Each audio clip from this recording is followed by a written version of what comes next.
insistiendo, intuyendo, imaginando cómo podemos integrar su mensaje en nuestras vidas y nuestros proyectos.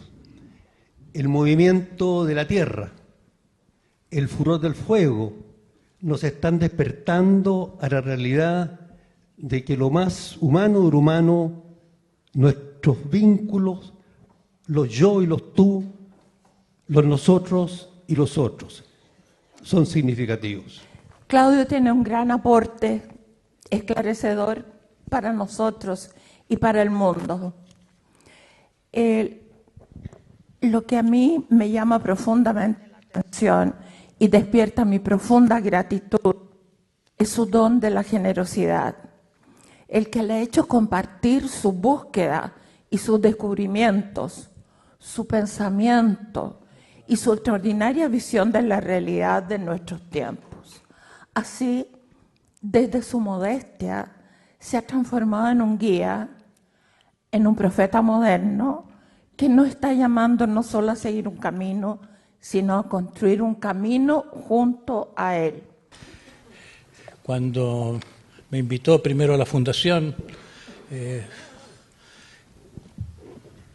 dejándome abierto qué tema sería el más propicio, pensé en el recibimiento que me hicieron la vez pasada, en este mismo lugar. Por primera vez parecía que todo el mundo quiere escucharme en este país que hasta ahora no se había interesado por mí, que ni siquiera circulan mis libros, son difíciles de conseguir y nunca prosperó mi trabajo tampoco. Y parece que está pasando en el mundo, que el mundo se está interesando. Dicen que soy uno de los líderes espirituales de quienes más se habla en los medios de comunicación. Yo no tengo ni Facebook, ni entiendo lo que es el Twitter, y apenas manejo el ordenador, pero me ha llamado la atención, como desde el año pasado, como si todo el mundo quiere oírme y me llegan invitaciones a todas partes. Estuve en Moscú hace algunos meses, di una conferencia por primera vez, llegan 700 personas. El último taller que hice en Alemania, también hace unos meses llegaron gente de 23 países. Y en este país se conoce un poco menos de quién soy, qué me propongo, qué he hecho. Así que pensé sería interesante hablar del fruto de mi vida. Pero como podría sonar demasiado narcisista que cuente del fruto de mi vida, pensé, bueno, voy a contar también de mis aprendizajes. Rendirle así homenaje a algunas de las personas de los cuales soy, en cierto modo, prolongación. Dado ese tema de mis aprendizajes, necesito mencionar el colegio, pero solamente lo mencionaré. Fui a lo que se llama un buen colegio, me hizo bastante daño, perdí muchos años de vida, sobre todo caminando en un patio de cemento en círculos. Gran parte de mi infancia la pasé de esa manera, un colegio inglés con un director severo, así como en los cuentos de Dickens, solo que una versión más modernizada, sin los azotes. Los azotes sí se daban, pero se contaban los puntos negativos que uno acumulaba en la semana y estaban muy bien calculados cuántos de golpes de vara recibía uno en el trasero por día o por semana, según, ya no me acuerdo cómo era la cosa. No vale la pena que diga más del colegio, pero debe haber servido para que yo tenga más inspiración en hablar sobre lo que le falta a la educación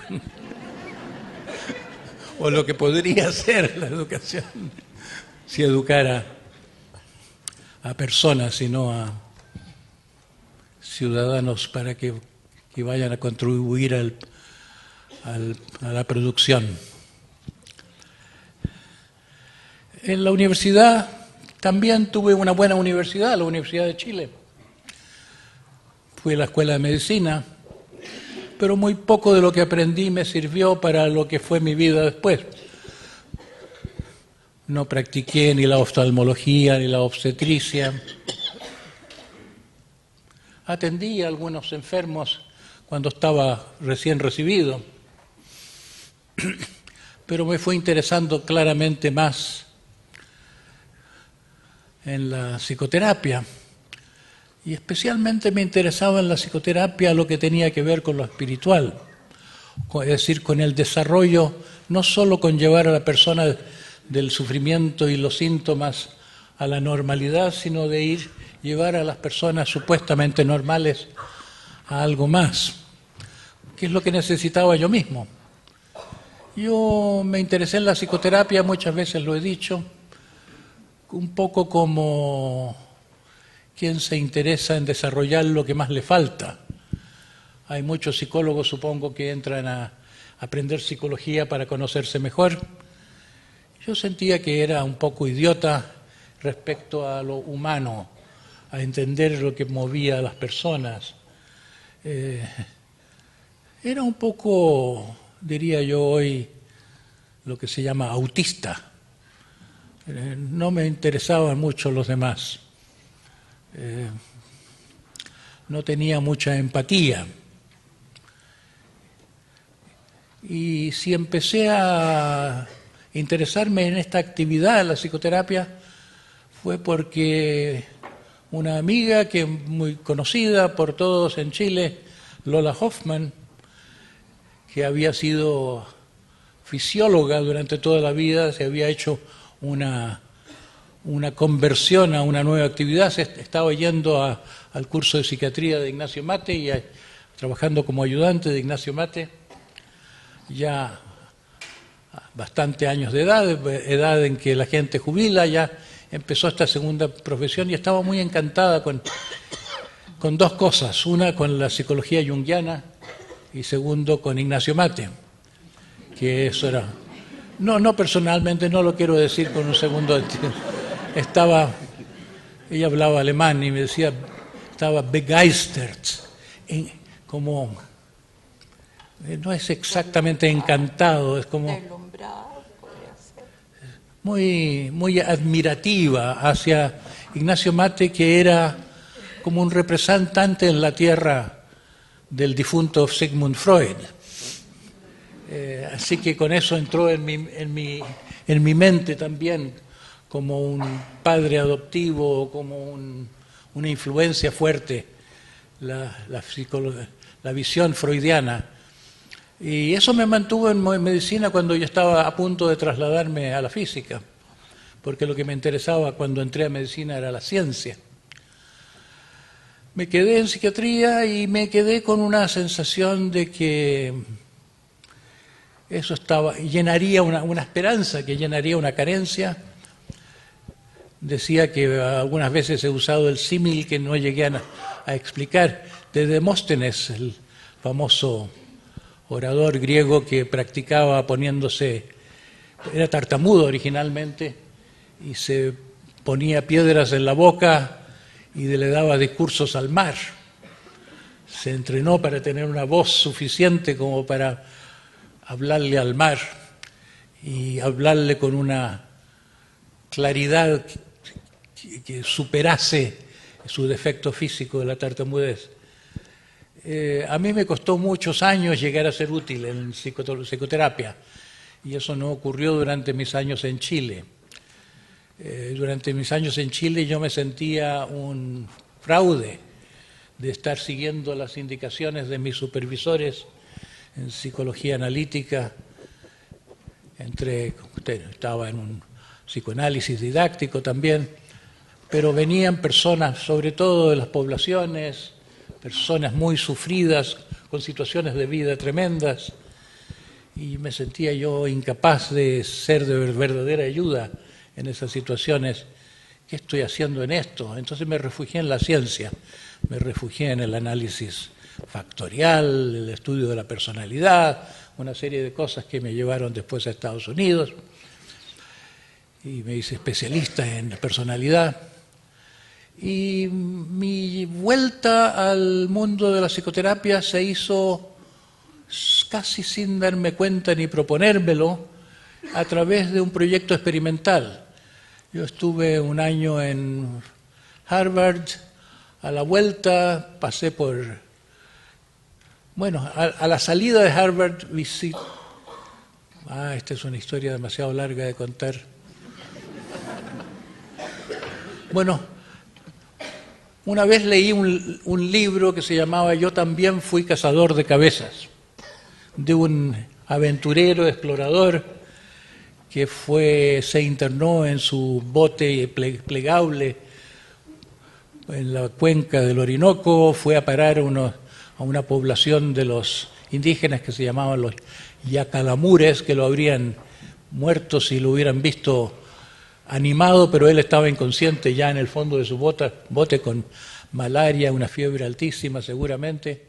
Los indios lo protegieron, lo rescataron y al fin casaron con las tres hijas del cacique, el mismo día, con matrimonio a la usanza de ese lugar.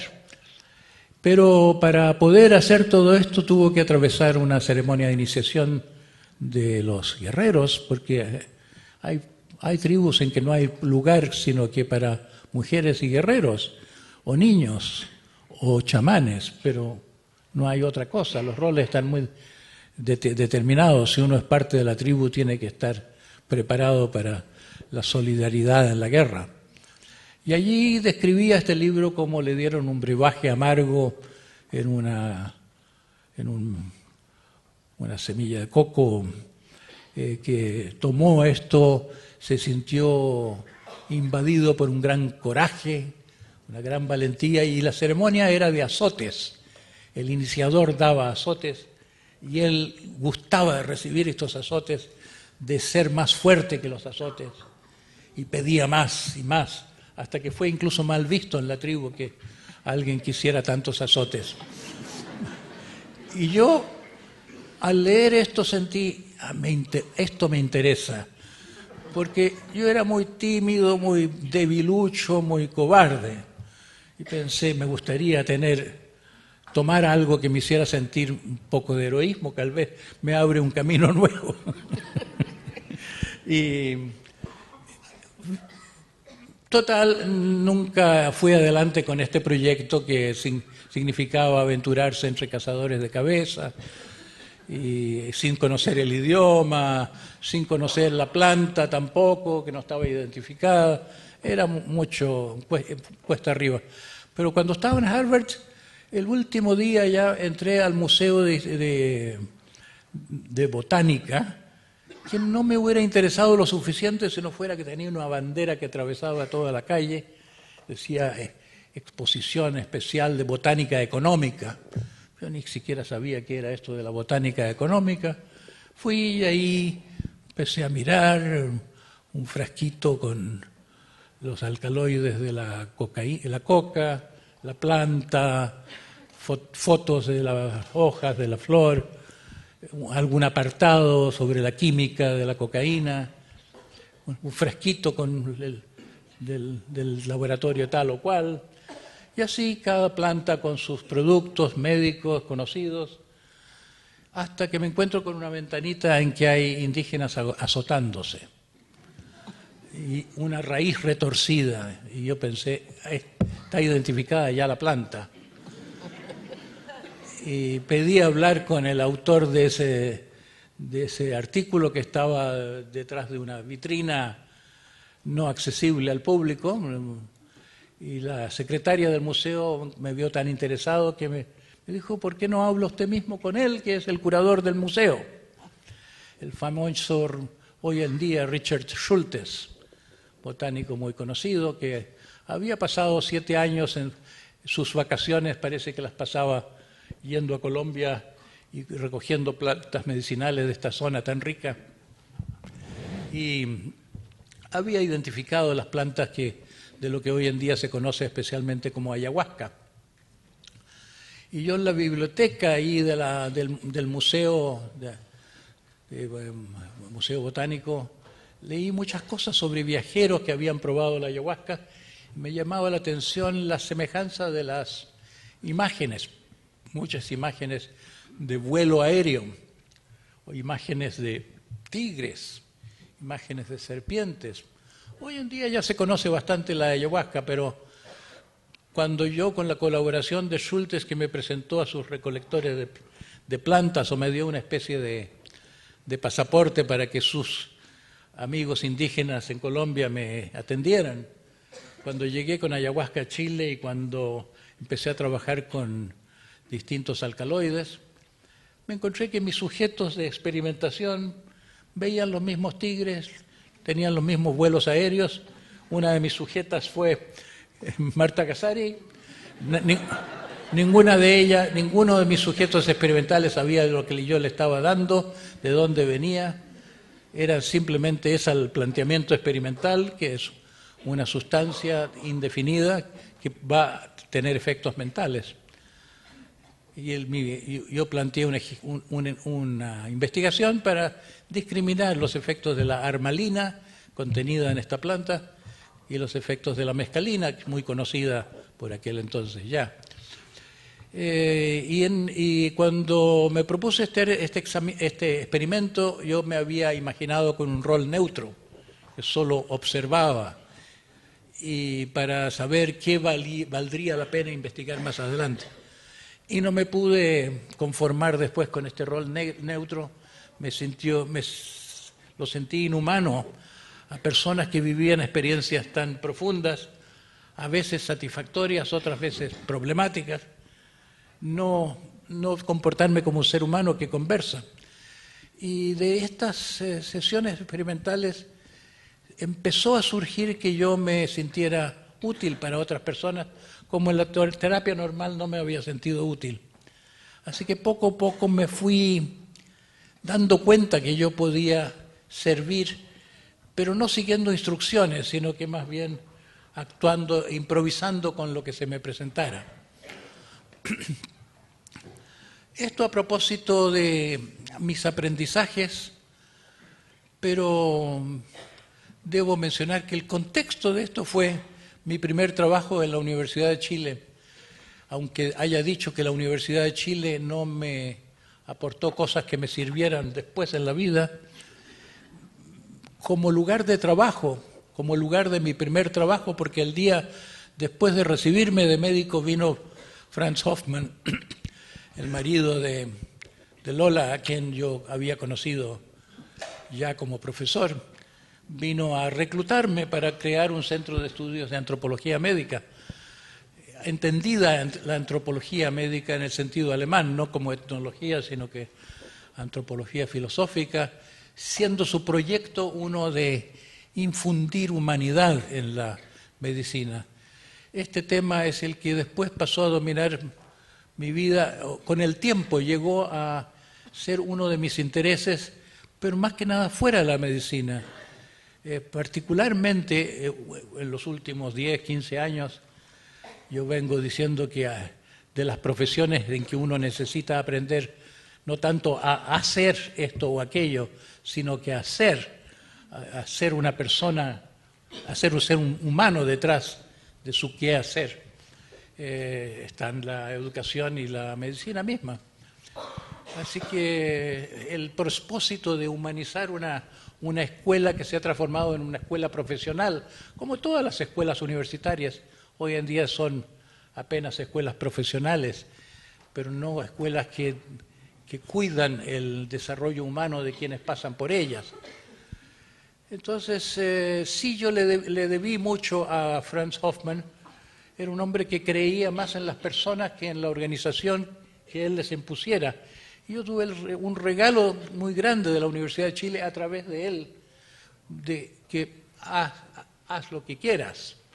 Y yo creo en los proyectos que tú organices. Y esos proyectos me llevaron, entre otras cosas, a que pudiera caber esta investigación sobre la ayahuasca que me volvió a la psicoterapia.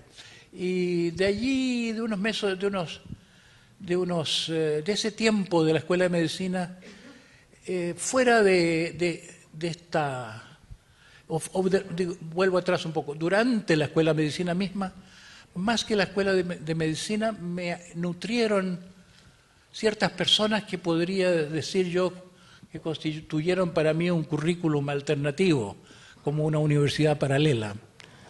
Tal vez algunos que estén aquí me han oído hablar o me han leído a propósito de Totila Albert. Totila Albert fue una persona muy importante en mi vida. Hoy se ha dicho que se me ha comparado con un profeta. Tal vez estaría contento Totila Albert. Yo pienso que fue él, sobre todo, aunque se le conoció en Chile como escultor y él se consideraba poeta, yo pienso que fue sobre todo un profeta desconocido e insospechado en su tierra. Y yo fui su único discípulo, alguien que lo veía como tal, alguien que lo veía como uno que había hecho el viaje del alma de ida y de vuelta, que había completado su desarrollo interior y que tenía una visión, una vocación de cambiar el mundo, pero una vocación completamente fallida, como una persona nacida antes de su tiempo o que no sabía expresarse bien, algo faltaba. Y él tenía la esperanza de que yo continuara su misión, su visión. Y pasó mucho tiempo antes de que yo me sintiera capaz, pero mis últimos libros versan sobre eso.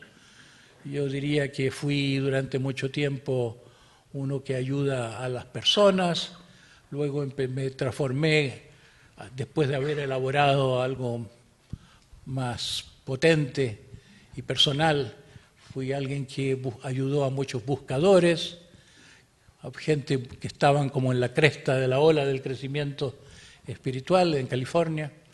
Después me transformé en uno que llevó eso al mundo de la psicoterapia, transformé lo que había ideado o desarrollado, lo transformé en un programa de educación de terapeutas, y con el tiempo pasé a interesarme más en la educación. Seguía haciendo la misma cosa, pero con distintos auditorios y con distintas intenciones. No sé si han visto ustedes alguna vez un cartoon, una imagen chiste de que un turista le pregunta a a un picapedrero, ¿qué está haciendo? Y él le dice, tallando esta piedra. Y va un poco más allá y le pregunta a otra que, según la imagen, está haciendo lo mismo. ¿Y usted, señor, qué está haciendo? Estoy ayudando a construir esta catedral. Y yo también siento que primero ayudaba a personas, después ayudaba a grupos para que empezara a funcionar un factor de grupo sanador, como un proceso de retribalización sanadora. Después empecé a interesarme en la formación de la gente, empecé a informarme en la formación como un suplemento para la formación de los educadores. Y últimamente me he puesto más ambicioso.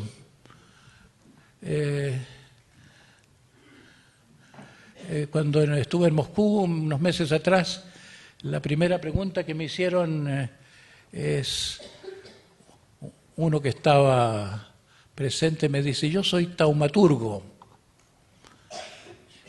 Una palabra que yo no sé si he oído en conversación. Siempre se asocia a Jesús y sus milagros. Los taumaturgos parece que eran de esa época, los que se llamaban así como tales, sanadores, claro, chamanes diríamos hoy. Entonces este ruso, que es tierra de chamanes, dice, yo soy taumaturgo y tengo aquí un libro y lo que yo escribo en este libro se cumple. Y quiero que me digas tú, ¿cuál es tu deseo más profundo?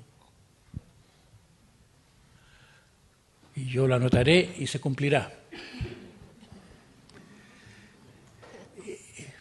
Lo que se me vino en primer lugar a la cabeza es lo que vengo observando en los últimos años que me interesa más. Cuando entro a una librería, por ejemplo, solía ir en los tiempos que vivía en Chile al área de ciencia. Después me iba más al área humanista, buscaba literatura, buscaba... Con el tiempo pasó un momento en que lo que más me interesaba era la historia, Pero últimamente lo que más me interesa en los últimos 15 años es la problemática mundial. Quiero contribuir a que el mundo sea un poco mejor, que me parece que es el problema mayor que nos enfrenta a todos y que es sano ser animal político. Eso no quiere decir que interesarse en la política, en lo que se llama política, pero interesarse en el bien común. Es como un órgano de la mente humana cuando no estamos demasiado absortos en nosotros mismos, cuando no estamos demasiado absortos en nuestra supervivencia, porque así lo requiere el mundo externo, cuando hemos llegado a un punto suficiente, donde estamos suficientemente tranquilos con nuestro proceso terapéutico, cuando sentimos que estamos bien, lo normal es empezar a ayudar. Y a mí me pasó eso por ahí como unos 20 años atrás. Yo sentí que había vivido en una torre de marfil, que estaba demasiado ocupado con mi viaje personal, después estaba demasiado ocupado en transmitir esto, me rodeé de discípulos, tenía como un mundo alternativo y me movía poco en el mundo externo porque había tanta gente con la cual yo estaba en este proceso de ayuda. Y llegó un momento en que me empecé a sensibilizar al mundo, en parte porque el problema del mundo se va haciendo más transparente. En los años 60, cuando yo llegué a California, nadie hablaba del problema del mundo, todo el mundo hablaba de la nueva era, todo el mundo hablaba de la revolución de la conciencia, todo el mundo estaba al borde del apocalipsis, al borde del desencadenamiento de una sociedad alternativa.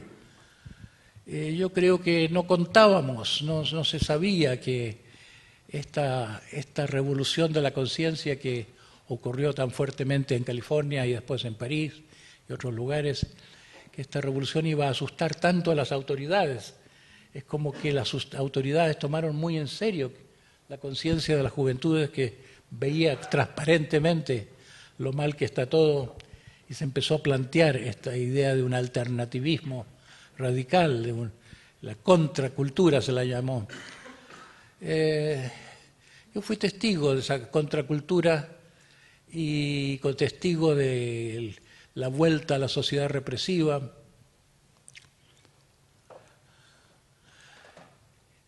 Y hubo estímulos como que el Club de Roma, la rama americana del Club de Roma me invitó a participar en sus reuniones.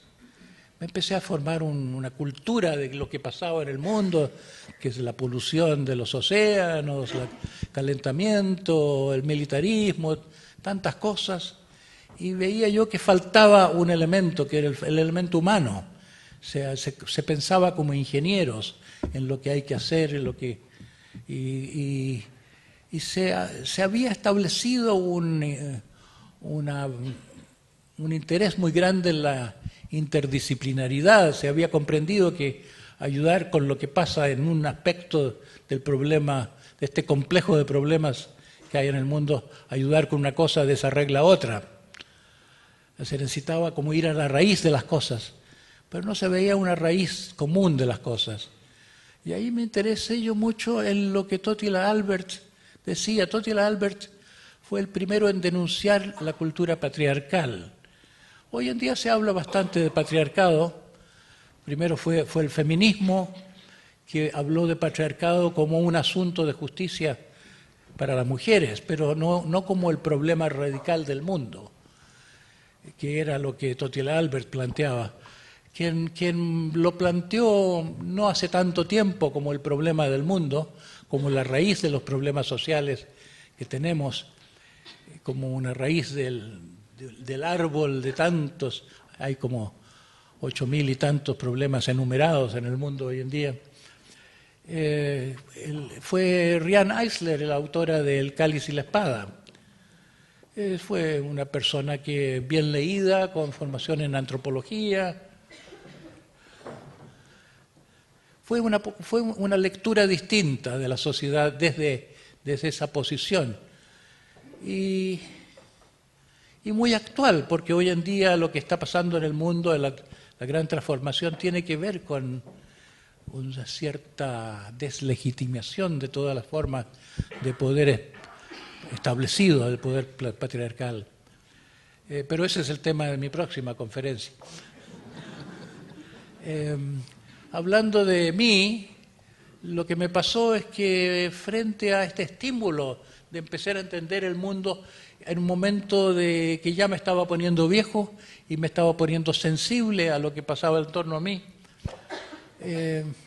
pensé en la visión de Totil Albert de que él no solamente era uno quien atacaba lo que él llamaba el patriarcado, la sociedad patriarcal se dice más comúnmente hoy, sino uno que veía que la alternativa no era simplemente la democracia, sino algo más preciso. Veía él la mente humana con lo que ahora, después de sus años, en nuestro tiempo se habla mucho de los 3 cerebros, del cerebro reptiliano instintivo, del cerebro mamífero que heredamos de los mamíferos, que es un cerebro relacional, cerebro amoroso, como decía Rolf Carballo en su libro Cerebro Medio y Mundo Emocional.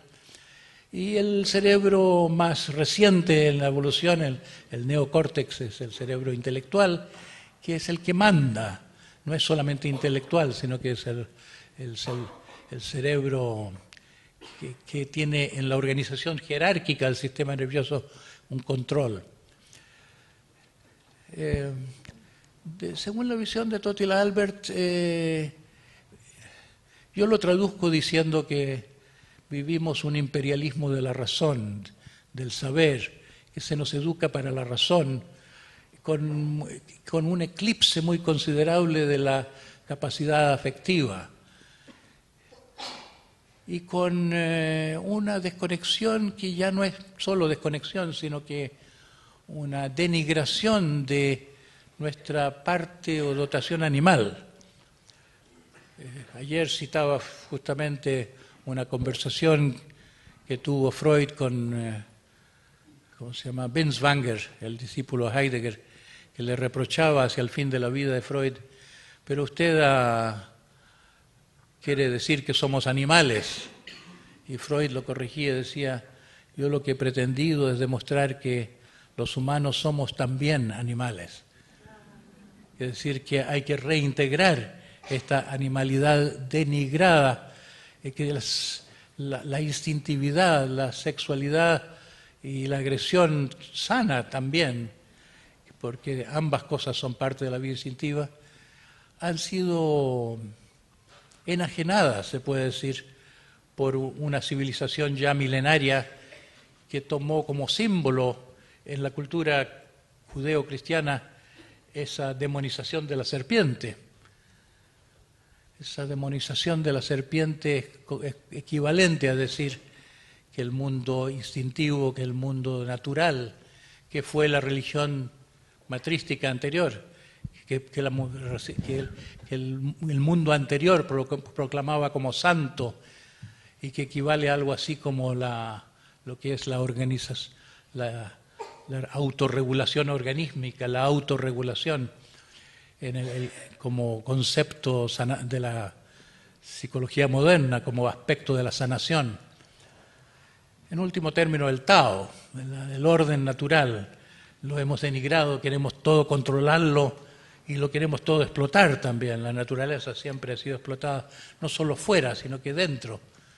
Nos explotamos a nosotros mismos, nos hemos escindido, nuestra mente está escindida entre el capataz y el esclavo, entre el mandón y el mandado, como me gusta traducir los términos de Fritz Perls, que comúnmente se llaman el perro de arriba y el perro de abajo, que no tiene mucho sentido porque el underdog en inglés es el oprimido, el opresor y el oprimido, el perseguidor y el perseguido.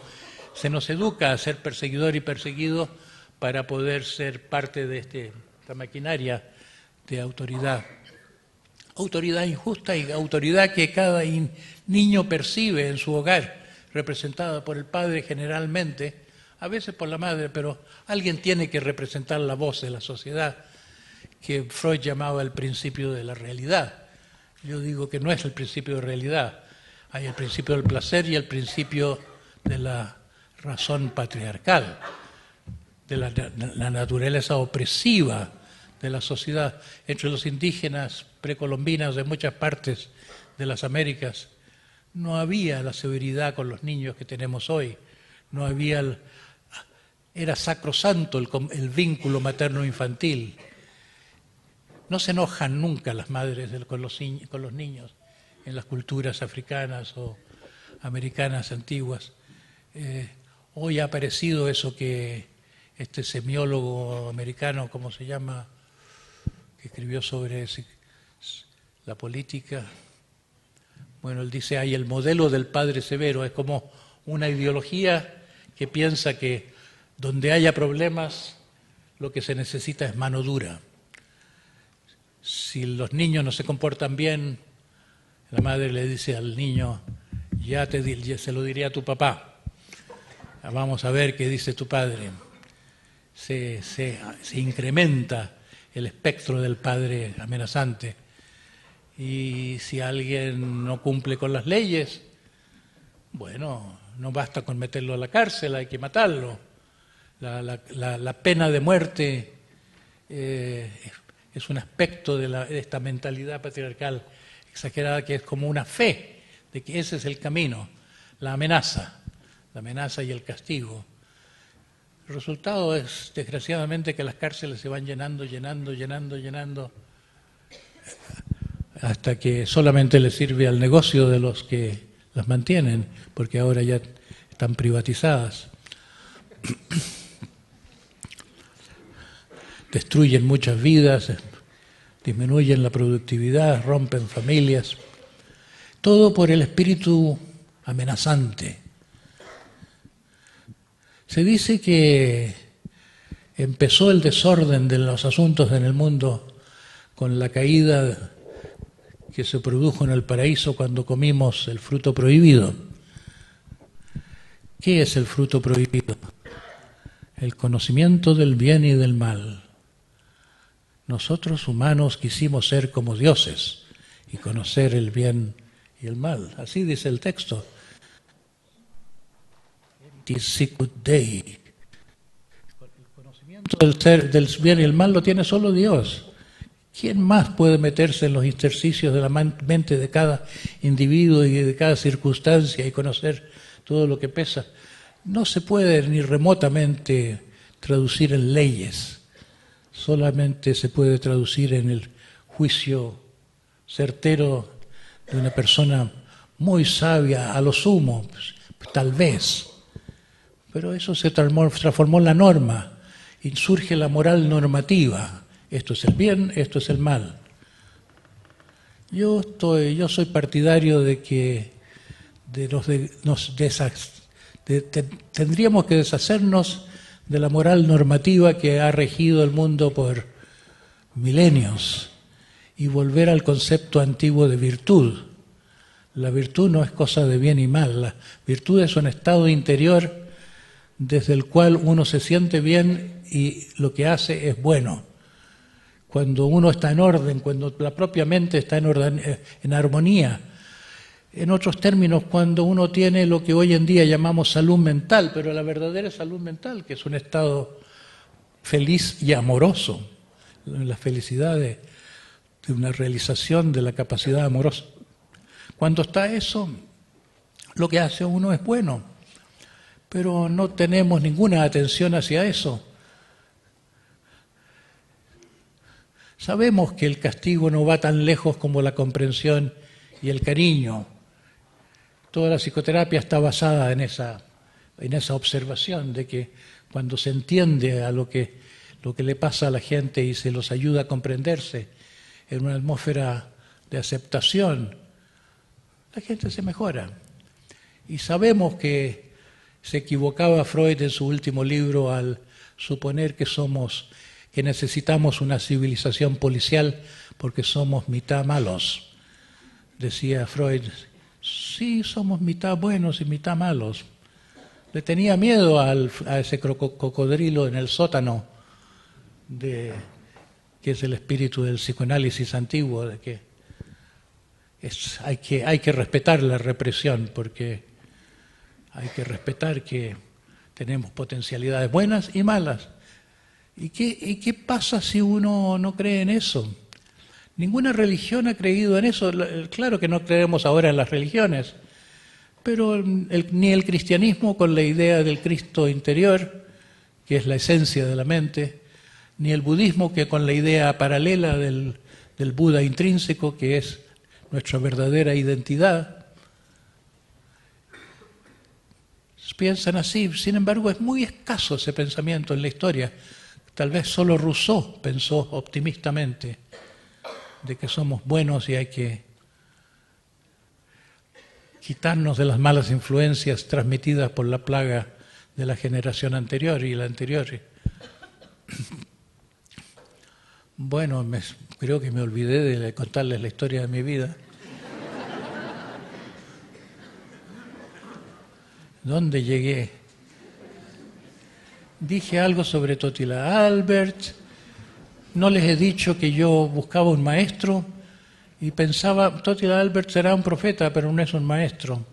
Yo había leído Gurdjieff. Yo buscaba un maestro como Gurdjieff, que me tratara con severidad, me pusiera tareas, me arreglara las cañerías del alma. Así que me fui a Estados Unidos y ahí fui a dar a Esalen y a Fritz Perls. Y Fritz Perls fue quien más me arregló la cabeza. Me trató a patadas.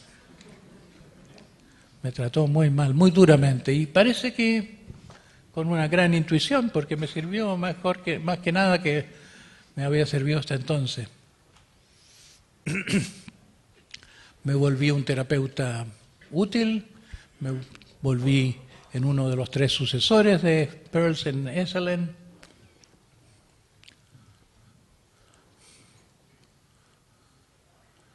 Pero buscaba algo más.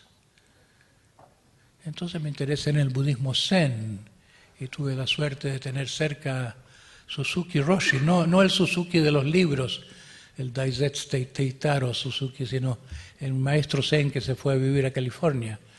No muy lejos de Esalen, a unas horas de ahí fundó un monasterio.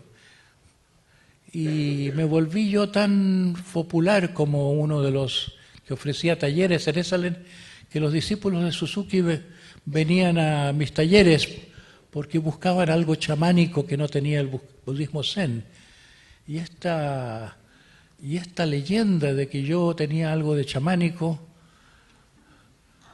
correspondía algo a la realidad, de que yo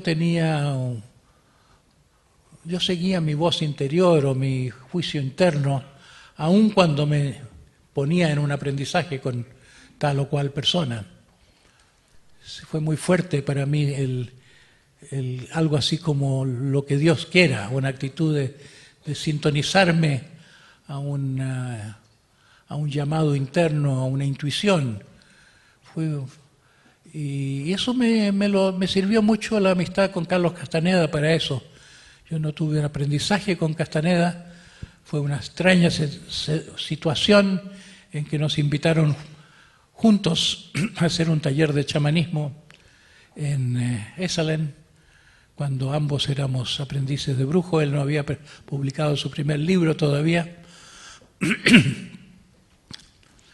Yo tenía un contacto con el chamanismo a través de la ayahuasca y a través de la lectura de Eliade, el famoso libro de Eliade, que como rumano sabía no solo las lenguas que sabemos nosotros, la mayoría de la gente, sino el ruso también, que es lo que le permitía estar al tanto con todo el chamanismo siberiano. Así que tuve como un prestigio de chamán que me ayudó como a cultivar ese lado implícitamente. ¿Cómo estamos de tiempo? ¿Cuánto me queda? Te queda 3 cuentas. Es que tengo que ver cuánto, con qué foco, así que buscaba yo algo algo más que lo que me había enseñado Totila Albert y Fritz Perls. Y el budismo zen fue el primer agregado, pero cuando apareció un libro de Idries Shah llamado Los sufíes, los sufis, sentí que esa escuela misteriosa a la cual se refería Gurdjieff como su fuente, la fuente de su formación, todavía estaba viva y accesible, y que este hombre, Idries Shah, era un conector, que tenía él conocimiento de ese mundo. Me interesé en él, tuve un tiempo de aprendizaje con él a distancia. Él estaba en Londres, le escribí, tuve correspondencia con él, me dio algunas directivas, se formó un grupo al que yo asistí en California, nos dirigía. Y a través de esto yo creo que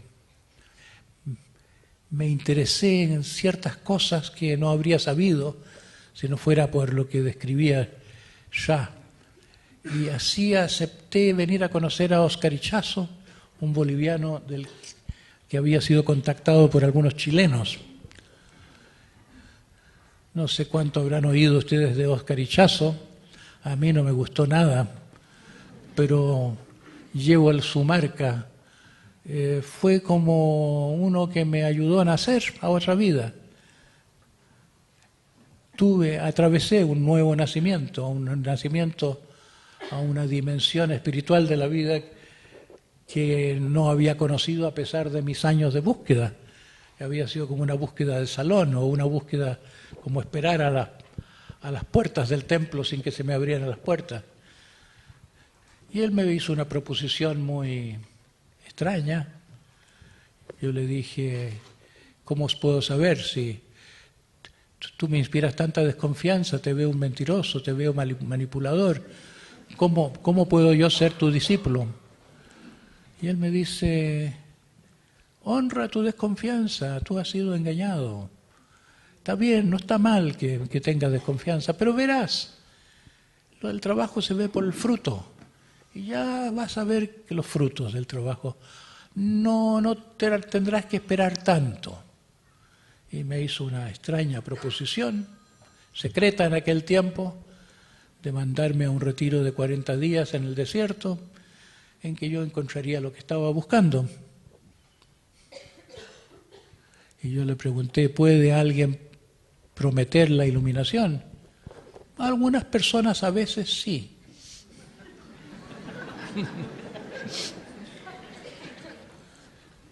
Y me explicó que esto era muy delicado, que era como mandar un láser a la luna.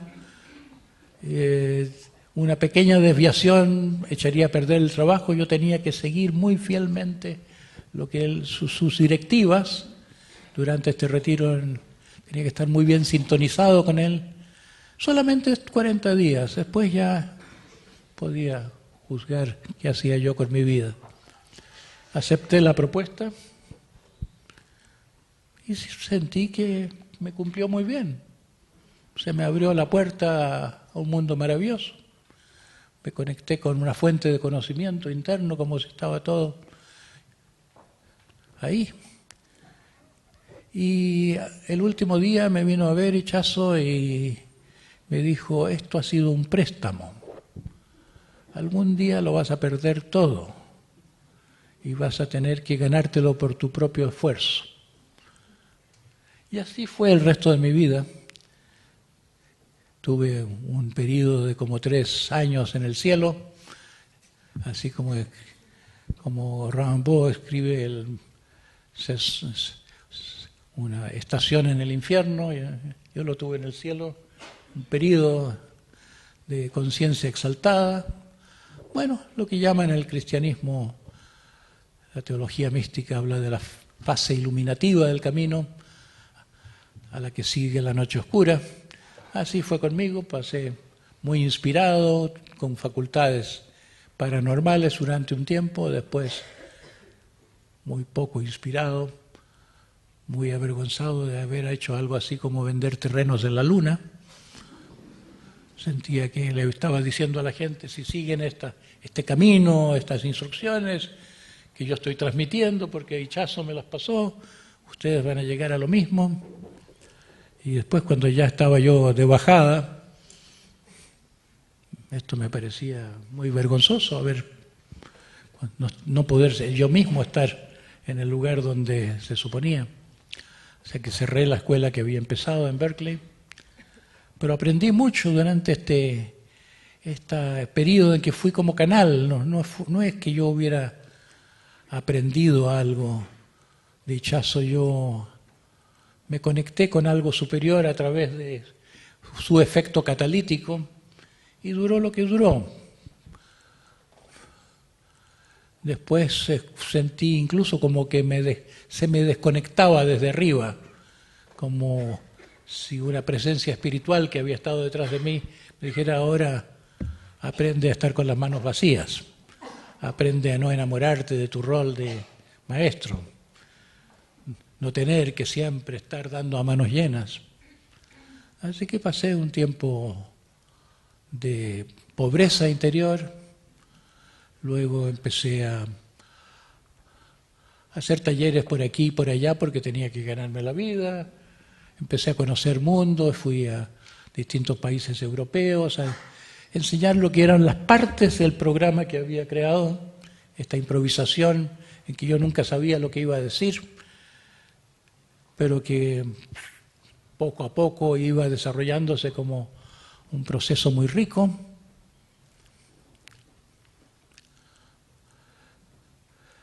Y hice una vida más bien normal durante un tiempo, como si fuera simplemente el terapeuta que había sido alguna vez, sin ser un protegido de uno que está bañado en una lluvia de gracia, como me sentía. Y llegó un momento en que me pidieron en España que hiciera un programa de formación de terapeutas de 3 años, de 3 veranos. 3 meses intensivos, 3 veces un periodo, una visita por un mes. Un mes es muy largo para un programa residencial. Es como viajar en un transatlántico antiguo donde no hay a dónde ir y todo el mundo, todas las relaciones con la gente se empiezan a poner más intensas.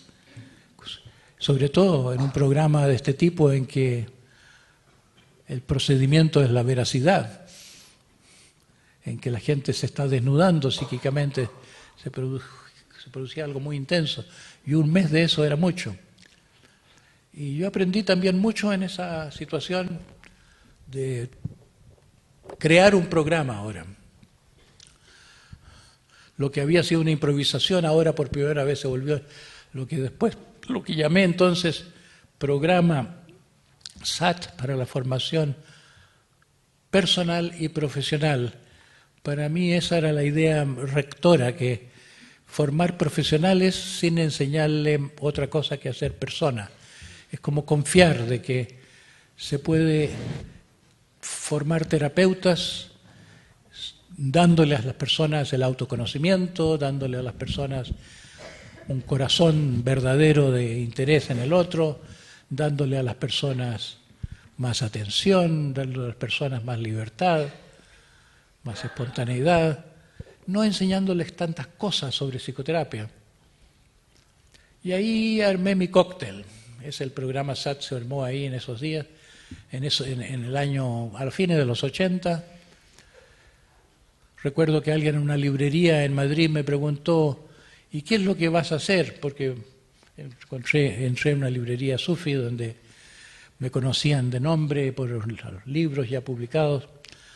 Y yo empecé a decir algo: bueno, un elemento será la meditación budista, otra la Gestalt. Un poquito de cada cosa, me dice el librero. Y yo le dije: sí, un poquito de cada cosa. Pero en realidad lo que yo estaba haciendo era, detrás del programa aparente siguiendo una estructura profunda, buscando un currículum que sirviera para formar gente completa. Y yo diría que el proceso de desarrollo y eso que llamamos trabajar en uno mismo tiene diversas dimensiones que no se cultivan juntas en los distintos caminos o escuelas que existen. Cuando yo empecé a enseñar en Berkeley quise juntar tres cosas. Quise juntar el budismo con esta forma de sufismo, por decirlo así, porque Ichazo y Drisha también no se caracterizaban tanto como sufis, como representantes de una tradición cristiana oriental, y más específicamente decía Ichazo, yo soy un representante del profetismo occidental. ¿Qué quiere decir el profetismo occidental? Hoy en día hay otra persona que lo ha usado en sus escritos. ¿Cómo se llama? El que dirigía el Instituto Jung, iranista, francés, especialista en estudios de Irán. Ahora no me acuerdo. Bueno, pero él también habla de el profetismo occidental, como la idea de una escuela madre del judaísmo, del cristianismo y del islam, como una escuela que existe secretamente, que no entra en la historia, que no muestra la cara, sino en momentos de transición de la humanidad. Y eso es lo que Ichazo explicaba con su venida como una manera de conexión con esta escuela. Entonces, como aquí sí que perdí el hilo de dónde me vine a explicar esto. ¿En qué estaba yo? ¿Alguien me lo puede recordar? Armando el SAT.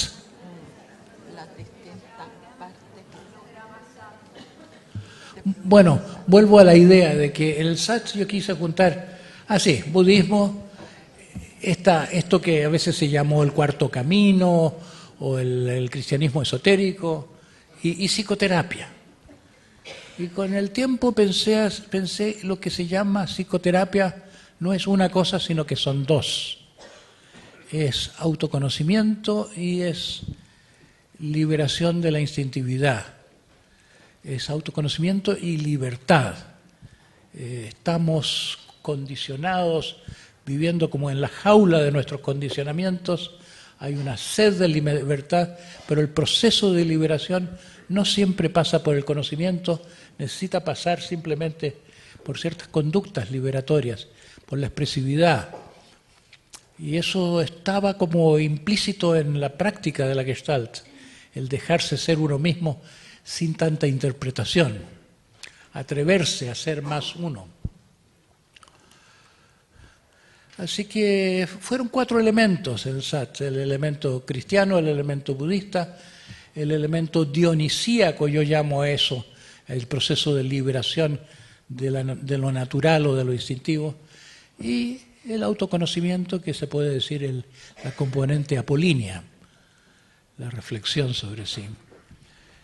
Pero con el tiempo fui viendo que son 7 dimensiones las que he buscado yo cultivar. Yo digo que en mi trabajo, si hay algo original, es querer que estas 7 vías, estos 7 caminos estén juntos. Uno, la conciencia del aquí y ahora. Mucho se ha hablado en el mundo contemporáneo del aquí y ahora, de la conciencia del aquí y ahora.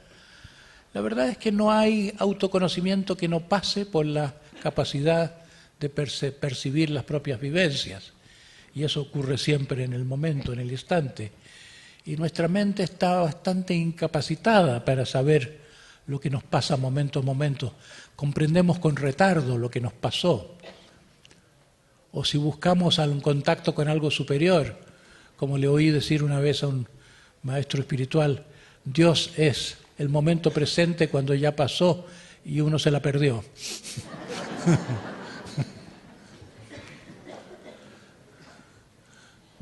porque uno no estaba ahí.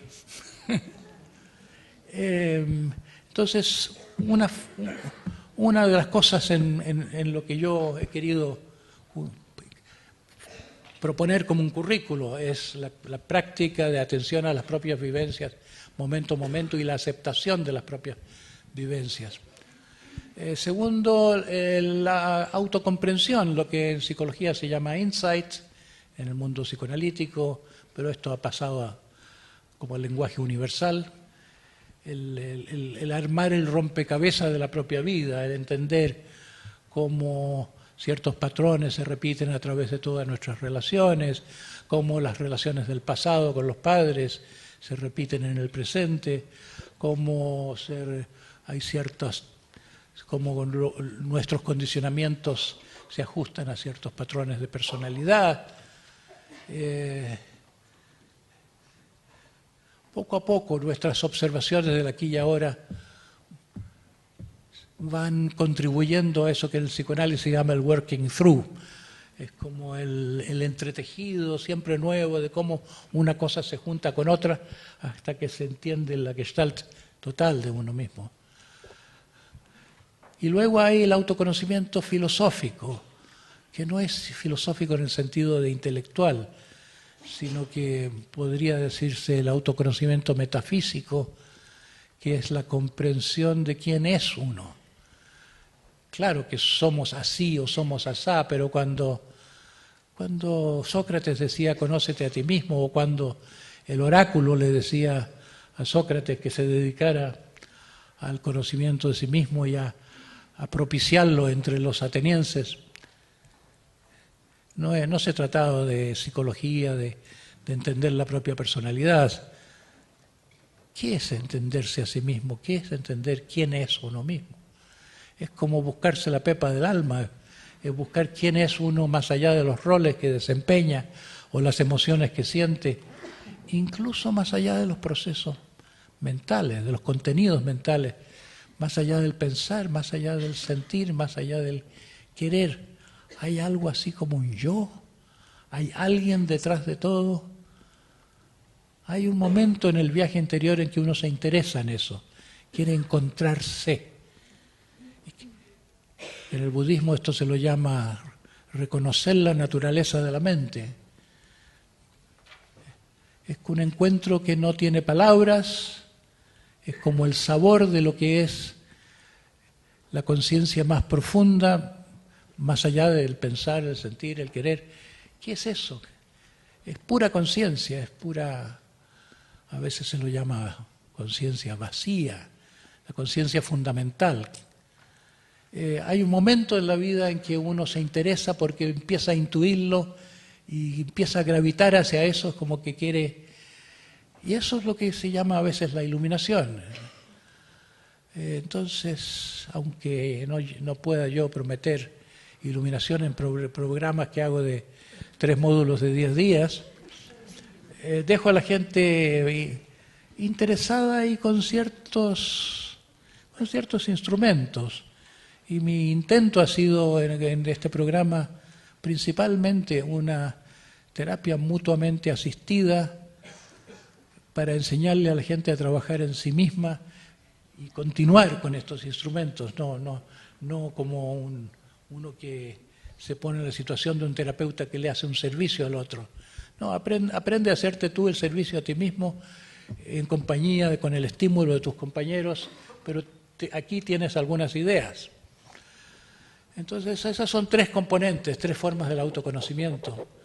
Y este conocimiento de la mente profunda, la respuesta al quién soy, que distintas tradiciones llaman de distinta manera, el Tao del taoísmo, la budeidad del budismo, la divinidad interior, la esencia, el ser, el self del hinduismo, el yo soy.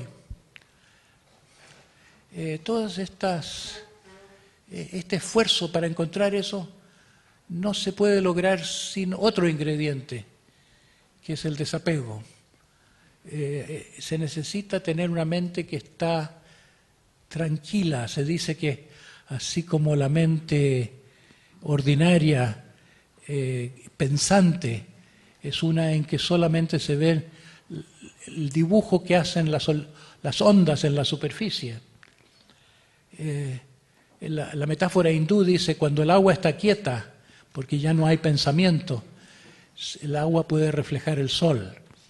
Pero a mí me gusta más la metáfora budista, que dice, cuando el agua está quieta, el agua puede conocerse a sí misma.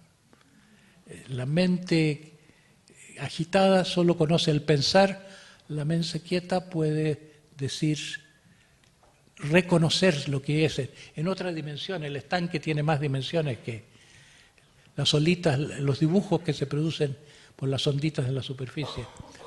Entonces, la quietud es el medio que siempre se ha conocido en todas las escuelas espirituales para acceder más allá del pensamiento, más allá de los juegos del pequeño yo, para conectarse a algo universal. Así los padres del desierto lo decían, se necesita la apatheia, la neutralidad para tener la experiencia de lo divino, o la experiencia del amor a lo divino. A mí me parece que es un fenómeno universalmente conocido, todo el misticismo, desde San Juan de la Cruz hasta los chinos, es que pasando por el silencio se puede llegar a la dimensión más profunda, más allá del pensamiento. Así que esto del desapego y la paz van juntos.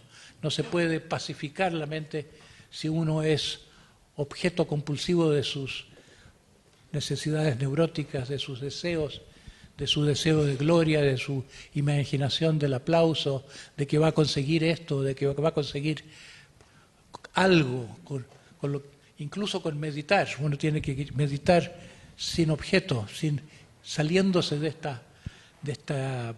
este parámetro de que hay que ir en tales direcciones posibles para lograr algo.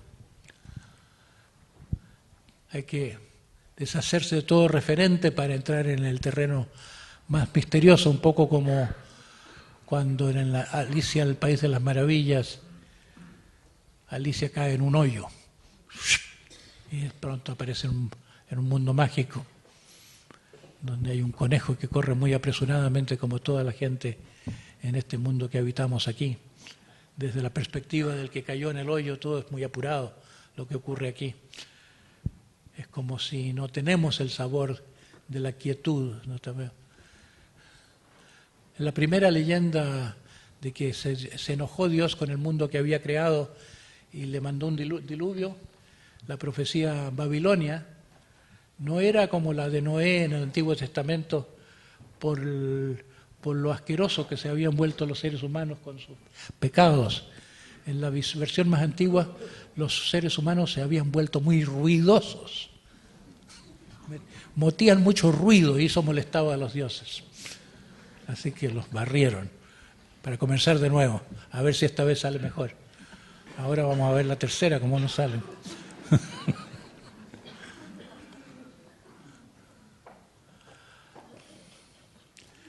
Bueno, esas son parte del currículum de ese programa que se fue desarrollando con los años. De España migró a Italia, de Italia a Brasil, de Brasil a Argentina, a México, a Australia, Alemania, Inglaterra. Ha tenido mucho éxito y siempre refinándose, ajustándose y acortándose, como los ordenadores que empezaron muy grandes y cada vez más chiquitos y eficientes, sin perder capacidades analíticas. Siento que el programa se ha hecho muy potente y eso es lo que va llamando la atención de la gente hasta los intentos de evaluación. Le pedí a evaluadores profesionales de la Universidad de Barcelona, dijeron que no habían visto nada tan sensacional en estudios de educación y recomendaron que entre los parámetros, entre las cosas que se incluyeran en los cuestionarios es la condición de los dormitorios y la comida y los baños, porque así el puntaje sería más creíble. Todo era tan positivo, tan fantástico, que esto podría tomarse como fanatismo. Yo una vez hice en la Iberoamericana en México una demostración de 5 días y estaban fascinados los educadores que asistieron, pero los de la jerarquía universitaria me hicieron la crítica. ¿Y tú quieres formar a la gente para que sea más amorosa? Y eso era una universidad jesuita. Les estás haciendo un daño porque el mundo no requiere gente amorosa. Los vas a mandar al mundo vulnerables. Así que así fue evolucionando esto y una parte importante del contenido, a veces se dice que es una escuela de amor. Y claro, la parte más visible de esto es el amor en el sentido más común de la palabra, que es el amor al prójimo.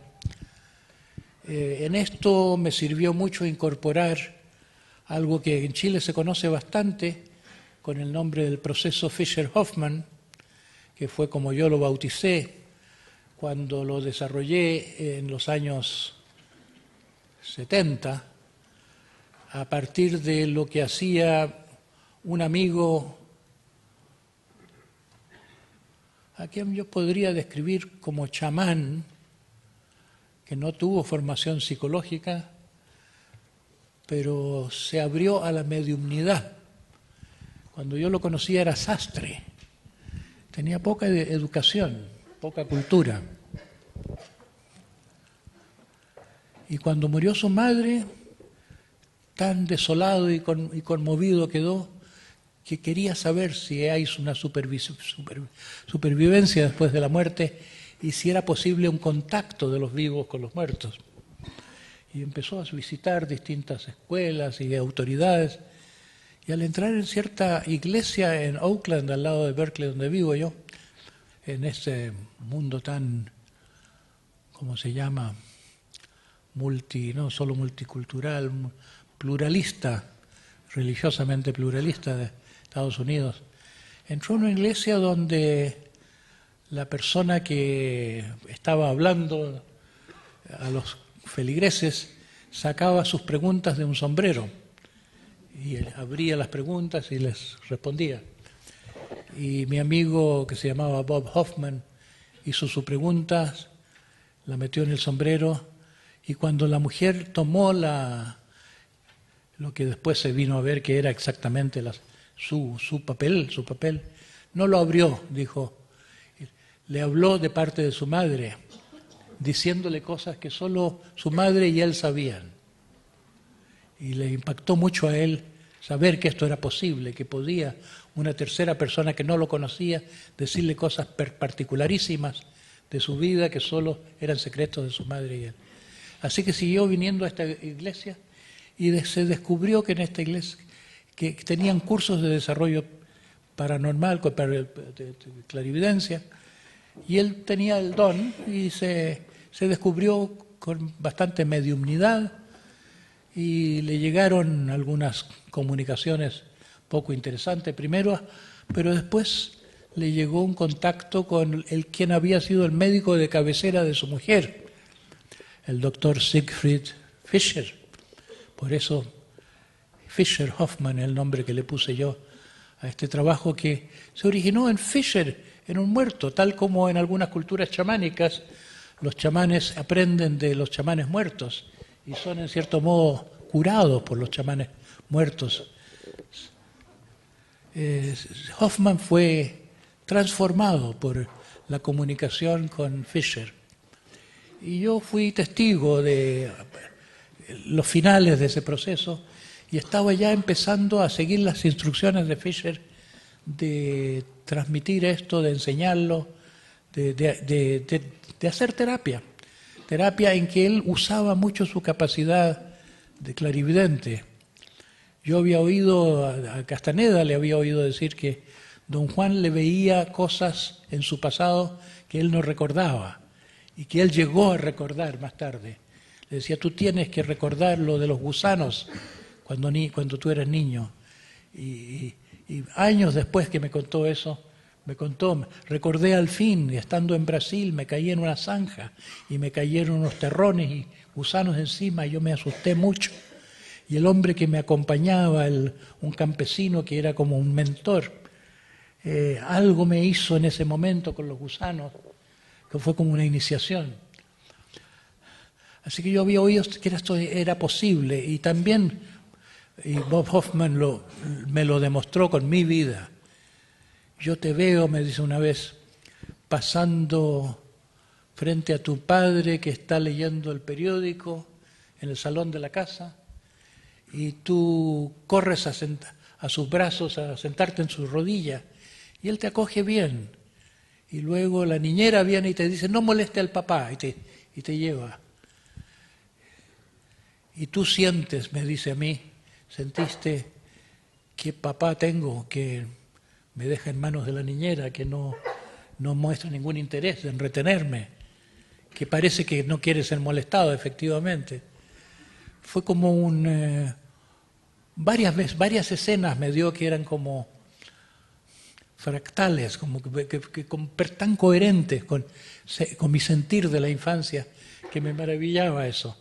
Así que él aportaba, él le reconstruía las vidas, los recuerdos de las personas sin llevarlas a través de un proceso de recolección personal.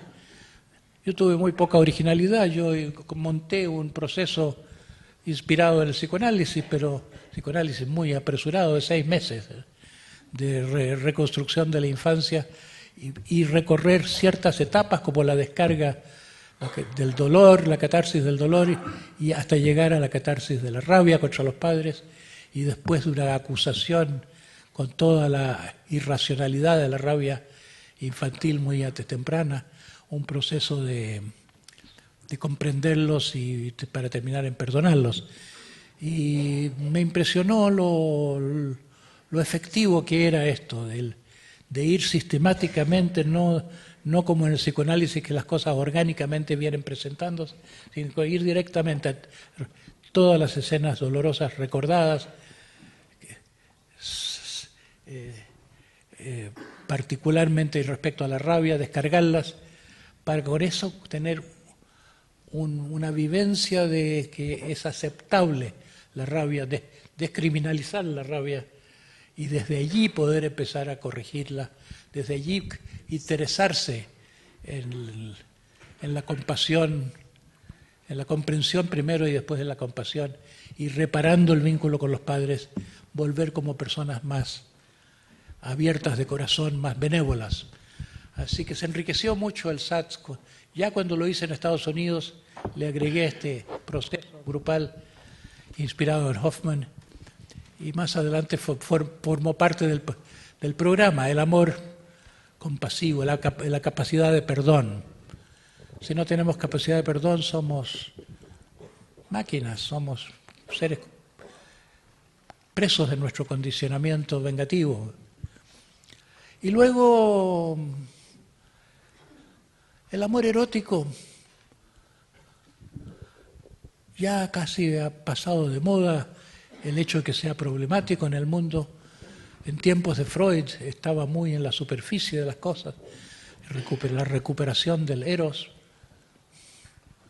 Yo he hecho muchas indagaciones, he preguntado mucho a muchos auditorios, ¿a quién le falta más el amor erótico? ¿A quién le falta más el amor compasivo? ¿A quién le falta más el amor que mira hacia arriba, el amor admirativo, el amor apreciativo? Y yo he trabajado mucho con la idea de que necesitamos los 3 amores. Es como si fueran la contrapartida de nuestros 3 cerebros o de nuestras 3 personas interiores. La idea de Totila Albert, que somos padre, madre, hija. Bueno, el hijo es el ser instintivo, el eros. El padre es el que mira al cielo, el amor admirativo, el apreciativo. La madre es la que ama al prójimo, la que ama con el ágape cristiano, en el sentido empático, en el sentido solidario. Así que yo he trabajado mucho con el hecho de que distintos tipos de personas, con distintos tipos de personalidad, cojean en el amor de diferente manera. Para algunas personas son muy eróticos, poco admirativos. Algunas personas son muy admirativos, pero poco eróticos. y todas las combinaciones posibles.